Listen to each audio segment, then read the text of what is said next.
Okay. As we're live, we'll see how this goes. Get these slides pulled back up.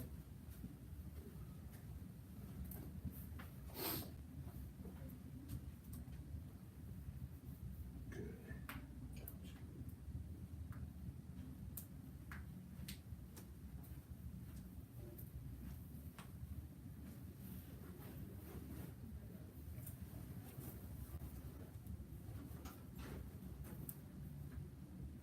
You wanna get up there, Mr. TV?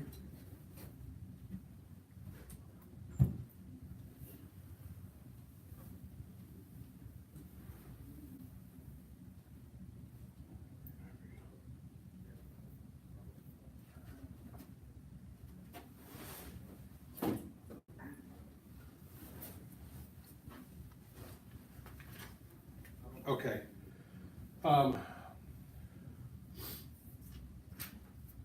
Most businesses now realize the value of social media and are always trying to increase their presence. Mostly because it's so inexpensive that you kind of want to, and your competition is out there, so you kind of have to be out there. But very few companies are actually doing it really, really well. But it's something we need to be considered. Intrapreneur, again, not a term you really hear of too often, but your large businesses,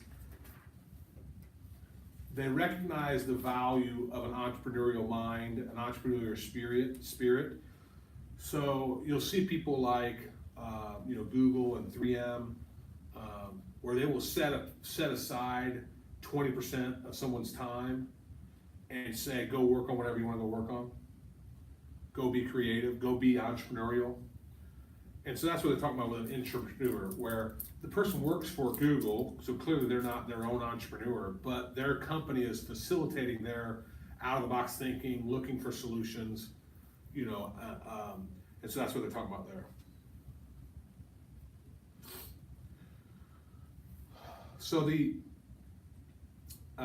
obviously the government, once you're a business, they're playing in your sandbox. I mean, they're taking your taxes, they're taking your profits, they're sending out regulations. If you start to get to international trade, that's what they're talking about with this enterprise zone. Sometimes they'll reduce your taxes.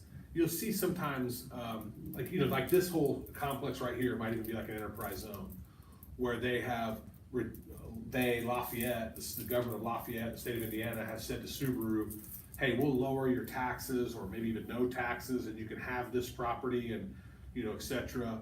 And because we want you to come set up shop here, because we want your business here. Okay. Sometimes enterprise zones can also have importing, where you can come directly here, and it's as if it's clearing customs right here in Lafayette. Free trade zones. Sorry, I just couldn't get the dang word in my head. And then incubators are just businesses themselves that specialize in small startup businesses working inside their facility.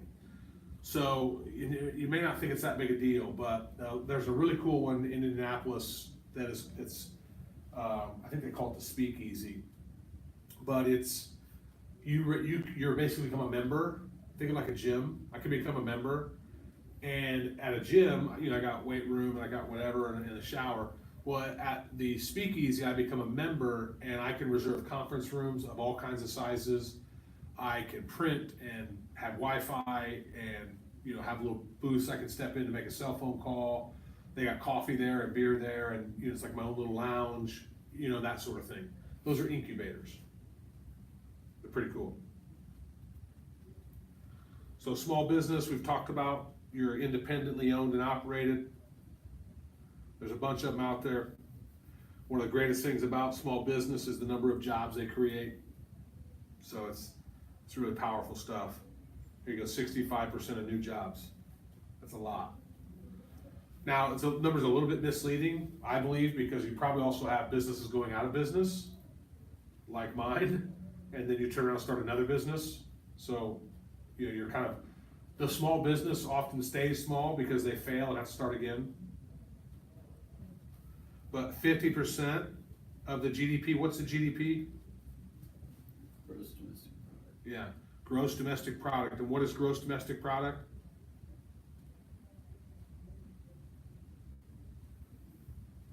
Think of it like the sales number for our entire country. The amount of goods and money that's being sold by businesses that are based in the United States. Gross domestic product. It's domestic is always within. Yes, within the country, yep, exactly right. So, and gross is always the biggest number. Okay? Gross domestic product, how much stuff we're selling. Obviously, services are in there as well, even though it's not inside the label. So, when you're a small business, how do you sell to your customers? Hey, use me instead of this big, large company. Well, obviously, it's that intimate customer service, that relationship. Look, you could be a small fish in a big pond, or you could be my big fish in a small pond. You know, I'm going to take care of you. That's one of the biggest things you do. I'm able to respond quickly. I'm flexible. I don't have a lot of bureaucracy. If you don't want to do a contract, I'll just do a handshake and we'll get going. You know, whereas big businesses, part of the challenge becomes they have to become bureaucratic. They have to have policies, and that could be a challenge. Owner closing a business to start another is a failure. So that's the part when you look at the failure of businesses. Again, so was my the guidepost. The one I started with Sam, the first one we made about a year, and the owner chose to close it down. Is that a business failure? According to the book, yes, because he closed it down and we started doing something different. But they closed for a lot of reasons.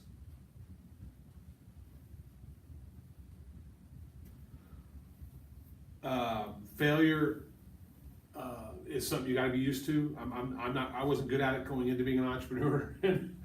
I got beat up enough that I'm getting better at it. That you know, failure is a lot of the way you learn, both in life and in business. What's confectionery? Oh, sugar. So like you know, powdered sugar. That's really called confectionery sugar.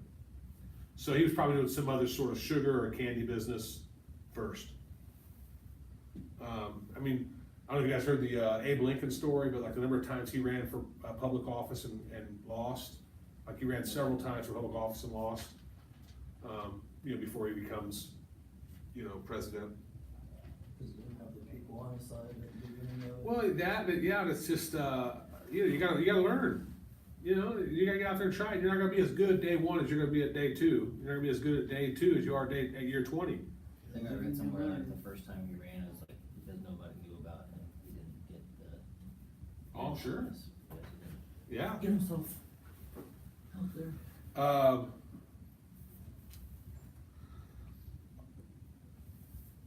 I can tell you about mine. You know, there's a giant list of reasons you'll fail. And they're probably all accurate. I haven't read them all yet, but understanding, not just understanding, but being prepared for the business cycles.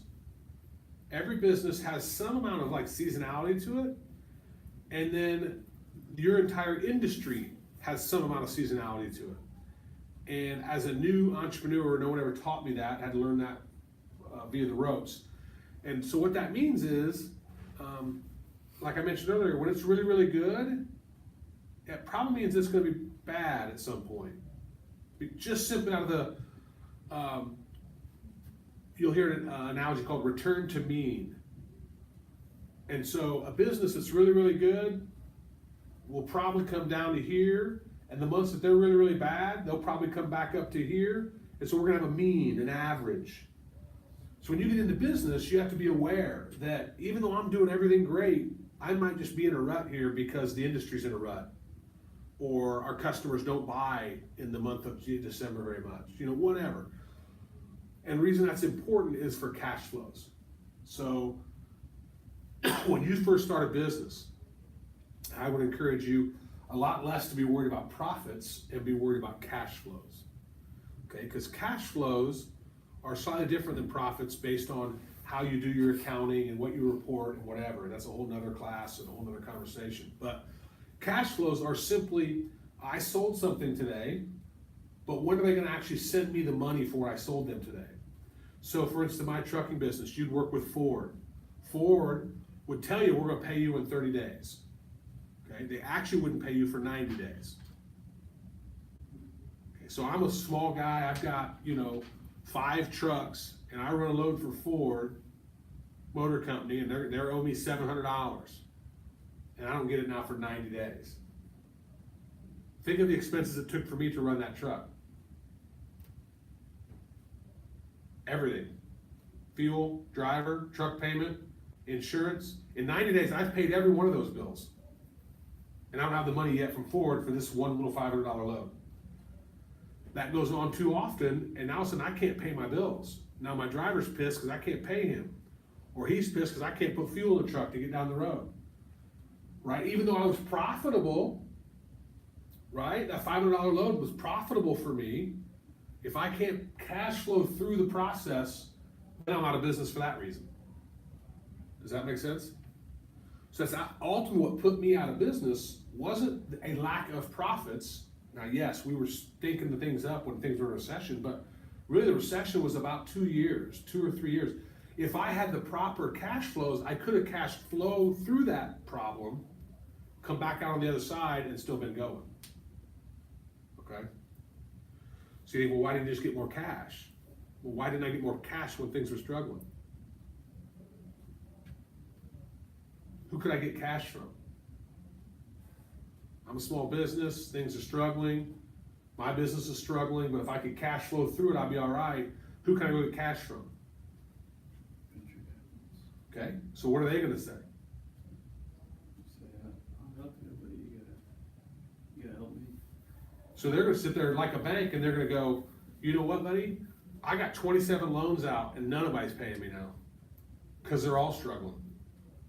So the bank's going, so there is no way I'm giving you any money because I don't have it either. Because no one's paying me back. You with me? Right, so now all of a sudden, the companies that could have made it through, maybe mine, maybe others, they can't go access cash from the marketplace. So now they're going out of business. Because they're going out of business, they're laying people off. The people laid off can't pay their house payments. So the bank who lent the people the money for the house, they're not getting paid. So now the bank's going out of business. You see the problem? That was what was happening. Okay, so it's just really challenging.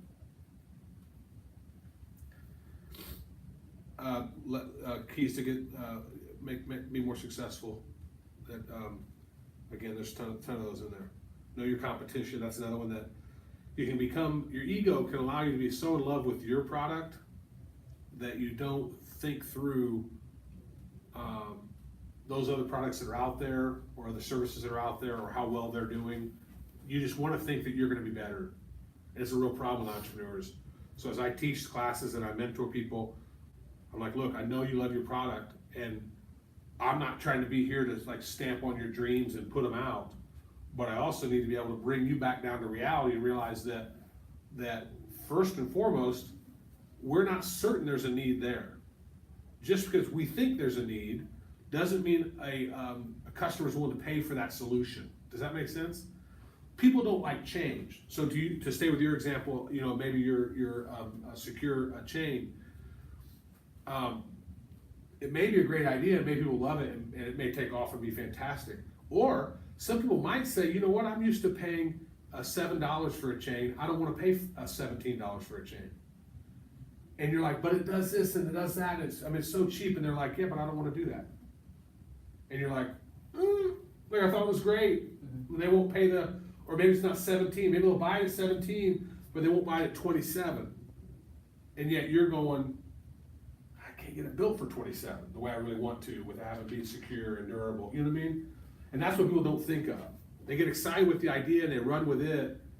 And then next thing you know, they're not quite hitting the ball in the park like they thought.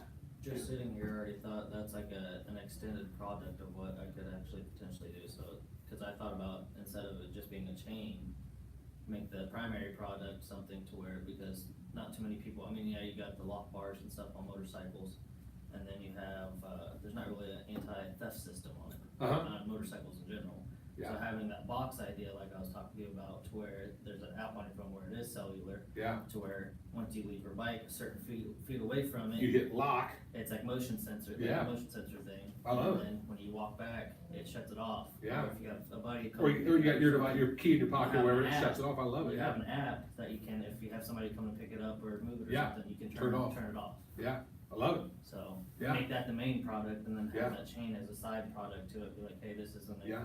uh, Yeah, so I think with that, just kind of looking out the technology that's out there, is it being used in some fashion, somewhere, and maybe just not applied to, that particular industry, but I think, I like the idea, I think it's good.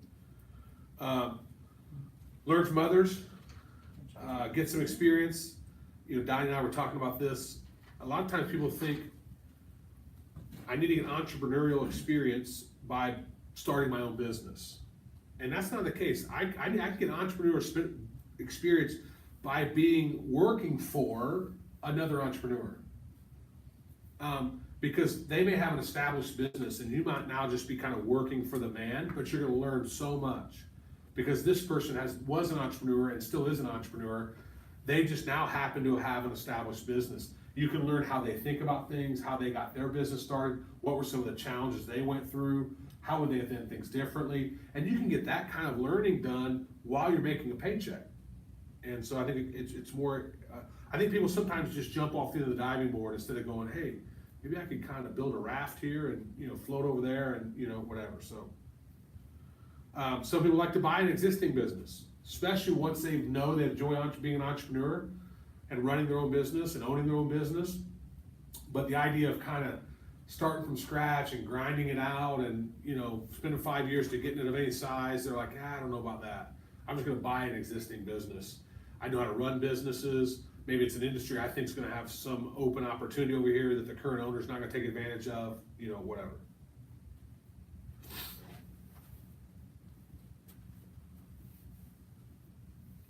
It's just some ethical decisions here. Getting into, the business functions, I would emphasize knowing your customers first and foremost. Because as I touched on, it's really hard because like if you're gonna launch your idea, you're gonna talk to us about it, you're gonna talk to your buddies about it. The world for which you can get research is somewhat limited, and very inefficient. So how do I get a real sampling of the entire United States? How do I get feedback that says, I'd like it to be black and rubber coated and not metal looking, whatever, right? I mean, so it's really hard to get that feedback about your design and about, am I on the right track? Because when you talk to the people that are in your world, what are they more likely gonna say? It's human nature. good luck. Yeah, they like it, looks good. Okay, well, I've already put $50,000 now, do you still like it? Yeah, I like it, looks good. And you're like, okay, let's do it. So nobody really wants to tell you that maybe it's gonna struggle with this or struggle with that. So then you say, okay, well then I'm gonna hire a market research firm. Well, they're just want your $50,000. So now I can't even do the idea because I got really good research that says it's a really good idea, but now I'm out of my money. So that balance of knowing truly where the customer stands, I think becomes really challenging. Financing is always challenging. That's why the typical person that's financing your business is yourself, and then after that it's your family, and then after that it's the bank. Here's the rule of thumb. The bank lends money to businesses who don't need loans. You hear me? That's who the bank wants to lend to. A venture capitalist or a loan shark, those guys will want to take a little more risk. That's why Shark Tank exists on TV. I love that show. What's that? I said I love that show, that's awesome. Yeah, but that's why those guys exist, because those guys can't go to a bank and get any more money. Because the bank's going, they've probably gotten some at that point, but they're going, you don't even make any much money right now. I don't want any more part of that. Yeah, but if you give me some more money, I'll make some more money. Well, now you ain't getting mine. So now they get that loan shark money, they take off and they get established. Well, guess who wants to loan them money then? The bank. Like, I don't need your money now. So banks can be real tricky. So financing is obviously difficult. Business plans, they can be really hard to write. It's one of those things where like, you sit down and you think, okay, I'm gonna write a business plan. And you start thinking of all the moving parts that go into the business plan, and you're like, God, that's gonna be too much. But if you just focus on each chapter, each piece that needs to be written, you can get it done, and they're not as scary. The biggest challenge in business plan is forecasting. So I gotta be able to put some numbers in. So I'm starting up a brand new business. I gotta be able to put numbers in there. But which numbers do I put in there? Do I put the ones that I'm really hoping we're gonna get? Do I put the ones that absolutely I'm certain we can get, or do I put somewhere in the middle? It's your choice, right? I put the ones I hope we're gonna get. Everybody wants to invest in my business then, but they're immediately disappointed because our profits end up somewhere around here. Or I'm out of business because our profits actually come in around here. So that becomes a real challenge, which then therefore goes back to what's the customer really willing to pay? Because that's what's really driving your forecasts, right? So can you imagine if you're, to stay with your idea on these chains, let's say we estimate the customer will buy them for $27, and it's going to cost us $25 to make them. And we think, okay, but we're going to sell enough of them, and we're going to be profitable, and we'll be okay. And also we figure out they need to be sold at $20 for us to be able to sell the same number that we need to make. And oh my God, when I'm losing $5 a thing, well, we got to cut some costs, right? So you start scrambling just because your forecast was off. And guess what? Everyone's forecasts are off. So that's part of the challenge, especially inside the business plan. Once you have it written, trying to get somebody to look at it is tough. You can imagine, so like my guy Sam Sutphin, he was born with money, made some more money, married into some money, so dude's got some money. Okay, can you imagine the number of people approaching him and try to get him to invest in business? Right? I mean, they're getting it all day. So how do I get mine on top of the stack? How do I get mine? Well, that's where it comes down to knowing somebody and networking and having them trust you and etc. So that can be really difficult as well. I talked about family. I wouldn't recommend it. It's brutal. I've done it in 2 different ways, and it's just really, part of me feels like if your idea isn't good enough to get outside financing, then you probably need to come up with a new idea. It just sets things up for disaster, really. So where do you get your money from? Unfortunately, relatives is probably the number one place you're getting your money from. But old bosses sometimes are an option. People you worked for in the past, maybe you're still in the industry and now you're going to do something on your own. And then we talked about the others, venture capitalists and that sort of thing.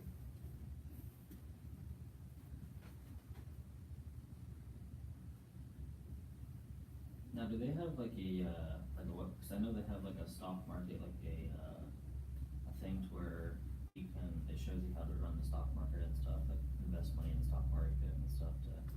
Yeah. But it's not actually investing your money in. Yeah, like a tool, like an app, like a lab. To have one for like a business, like to start your own business type deal. Not really. I mean, you can get like a template for your business plan. They'll help you build out your business plan, but no, not really like an incubator or live lab sort of thing. I haven't really seen it. I'm just curious. Yeah, like almost like you're thinking almost like a choose your own adventure sort of like thing. A simulator. Yeah. I got you. Yeah, I guess I shouldn't say that. There probably is something out there. I don't know of one, and I've never done one. But I'll bet with the advances in online learning, I'll bet there is something out there that you could find and subscribe to and play with and see how you do. Yeah, that'd be cool though. I almost would like to do that too. Yeah. I was like, it'd be interesting that maybe because the aspect of everybody has ideas and that idea of, oh, maybe I should make a business, but if they do go through the simulator, like, whoa, this is not mine. Yeah. That'll cut out the financial aspect of things of going bankrupt. Yeah, for each yeah, person. yeah, but still get great valuable insight, practices, yeah, no, I think it'd be cool. It'd be really hard to build, because of all of the scenarios, and so many industries different, but I'll bet you could narrow the industries that you're dealing with and you might go do something like that, but yeah, that'd be cool. Well, another way that we didn't touch on that you can help fund your business and help deal with the cash flow is if the product you're selling if your main customer, especially in a business to business environment, so if the product I'm selling, my main customer is a large business and they want me to make this product, they will prepay me for the product sometimes. Because they realize I need to get into business, I can't get into business without some money. They got some money, they don't really want to own your business, but I'll say, boom, here's the first 3 months orders in cash right now. And you're like, sweet. Okay, now I can actually buy the machine and get some stuff made. Okay, that's another way. It's hard, but it's another way. Lots of different, there's an SBA, there's government programs that will give you some funding and help you get started. Those are out there. Those are a lot easier than a bank, but they're out there as well. The whole crowd investing, you guys have seen this? You've seen it both from like a donation standpoint, like a GoFundMe or whatever. You guys have seen those, right? I've seen that. Yeah. Well, so they're not Kiva. I know there's a website to where it's like, it's not actually out on the market yet, a Kickstarter. Yeah, and there's tons of those now. Those never used to exist. And so the advantage there is, if I am the investor, think how easy it is now for me to kind of look through a website and figure out what all those opportunities are. They're out there. I don't have to book appointments. I can just give my cash to them, and then I get paid back through the same system, and so it's using technology to facilitate that lending transaction. I've never done one. I've invested in one, but I've never been on the other side. Here's that SBA I was talking about. It's kind of a micro loan program that is just trying to keep small businesses funded and get them moving in the right direction.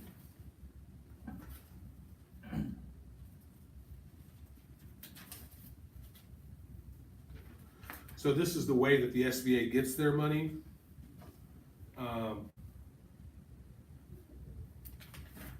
No, this is a type of company here, I'm sorry.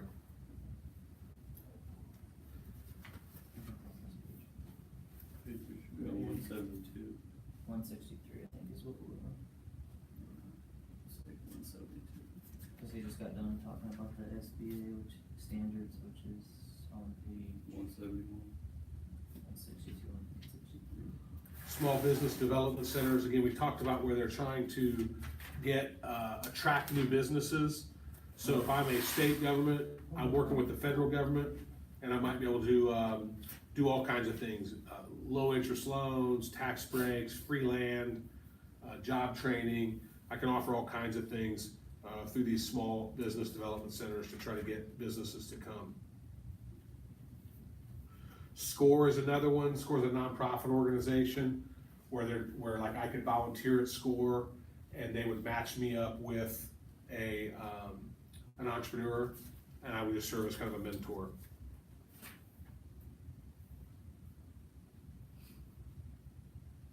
We've talked about the market, and we've talked about knowing the customer. I feel like we've beaten that up pretty good. So here's the next piece we need to talk about is managing your employees. So I was talking to Donnie at break about, he's got, his dad's an electrician, and the differences of, you'll see a lot of tradesmen, cabinet makers, plumbers, etc., and they'll open up their own business. They'll go from, I was a plumber and now I have a plumbing business. And one of the things that they struggle with is they don't think of it ahead of time until they get doing it, that now when I have 4 or 5 other plumbers, I now have to deal with their customers, which I don't really want to. I still have to take care of my customers, and I also got to deal with these employees who now are tearing up my van, stealing my tools, and whatever. And that's not really what I wanted to do. I want to be a plumber, and yet I don't really want to be a manager or a leader. And so a lot of people with technical backgrounds think they want to grow their business, and they can, and they get there and they're like, man, I don't want to deal with these. So if you're in the mindset that I want to start a business, but I don't want a lot of employees, I go back to, you're probably gonna be more like having a job, which is still fine, but you're gonna lack a little bit of independence that you think you might get. You're gonna lack some earnings, meaning if I get hit by a bus and I'm laid up in a hotel for a year, or in a hospital for a year, my earnings are gonna be gone. right? So, because I don't really have any other employees out there working for him. My buddy's in the security business right now, and he's really struggling with that. He has a handful of people working for him, but he's really the backbone of the business. He didn't really want to be. You know, he's like, I'm busier, I don't really, you know, there's gotta be another way here. And I'm like, yeah, we need to get you out of it, but then he's got a standard of living he's gotta keep up too, right? So now if he removes himself as an employee and now is just the owner, he loses that income, right? Because we gotta take that income to pay someone to replace him. Okay, so we'll see how he ends up deciding to do that. You get in the exact same boat inside accounting. Now, you're gonna hire an accountant when you run your own business, but rest assured, you're gonna get really good at accounting. Because you're gonna wanna know where your money's at. So my trucking business was doing $4 million a year, and we were spending $4 million a year. I got really good at knowing where every penny was going. Is there any way for us to do that cheaper? Because I'm sitting here making nothing. Now, I was paying myself a wage, so I was getting my employee wages, but as an owner, I wasn't getting anything. Right? So you're sitting there going, okay, I'm not just gonna trust my accountant to say, well, there it is, that's what you got today. You're gonna get really good at figuring out where's it all going, you know, we're doing things right. And then the other piece you're gonna be good at figuring that out is because the government's gonna want their hunk. So you can maybe not pay a supplier, you can maybe not pay somebody, you don't pay the government, they're all coming.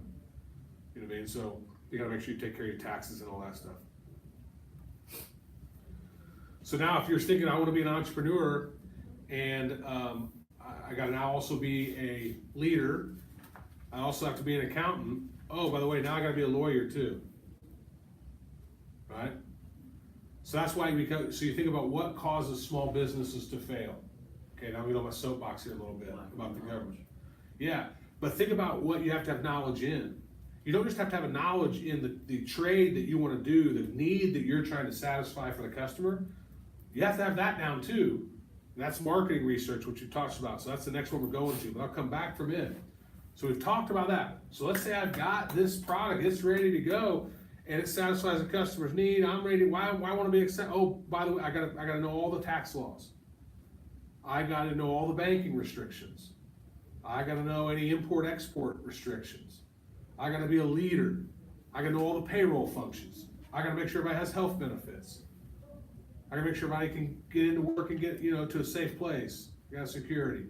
Gotta clean the place. Right? You with me? We ain't sold one thing yet. I gotta make sure we don't get sued. And if we do get sued, I gotta have representation. I got some contracts to make sure we don't get sued. I'm up to 11 things. We ain't sold widget 1 yet. OSHA's gonna come in and check us out and shut us down before we get started. Board of Health. I would love to have a restaurant. Board of Health's gonna shut me down before I even get going. And that's what people don't think of and that's what becomes one of the challenges is, yeah, we could sell that in a vacuum, we could sell that and make some money, but the reality is, we gotta have all these other services going on at the same time that make it really difficult.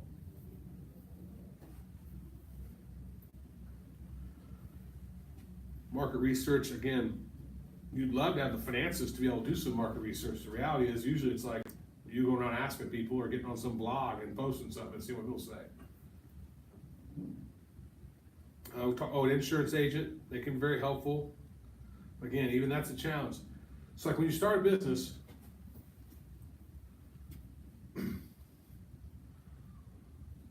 so I want to walk through an analogy to stay with me. So if I'm your accountant, okay, and I'm advising you about your money, and you want to go buy a new machine, okay, we're not very profitable. You think I'm going to support you buying that machine? If I'm the accountant, I'm going to say keep all the money in house, right? You got to hold all the money. If you're the if I'm your marketing guy, and I'm saying we got to get in more people's ears, we got to spend some money on advertising, okay? That's what he's wanting you to do. So he's wanting to spend money. The accountant's saying, no, we can't spend any money, okay? The lawyer, you're thinking, do I need a contract for this? And you call your lawyer, what do you think he's going to say? Oh yeah, you got to have a contract for that. In fact, you need a contract for the contract. And I'm billing you $60 an hour, $160 an hour, $260 an hour, right? You with me? What's your insurance agent gonna say? Oh man, you gotta have some insurance, brother. You're at so much risk right now, right? I gotta sell you some insurance. So that becomes part of the challenge too, is now I'm in business and I got all these vultures who are really support services and I need some of them and I need some amount of them. But it's hard to get good counsel on what is exactly the right amount. You gotta make good decisions. Yeah, and you gotta, You can't jump at the first one, you gotta do your research, and now, okay, again, I'm a plumber, okay, and I wanna be a plumber, and every night I'm spending, looking into, payroll taxes and home and healthcare options for my employees. You're like, oh my God, what am I doing? Right? I'm just gonna go back to be a plumber. Right? So that's why a lot of small businesses struggle, because the system is set up to be a little bit predatory to them, especially the government system too. You think, well, I didn't make any money, so the government's not gonna tax me. Nope, it's gonna tax you. You pay taxes even when you don't make any money. Do you think a person, if they have a business that goes and then they end up going bankrupt and losing the business, if they would attempt to do it again, like just a different way? Like if. It depends. So like my trucking business, I could get back into my trucking business. And the reason I haven't ever gotten back into my trucking business for me was a couple things. One, I kind of been there, done that. So I feel like the industry itself wouldn't teach me much more.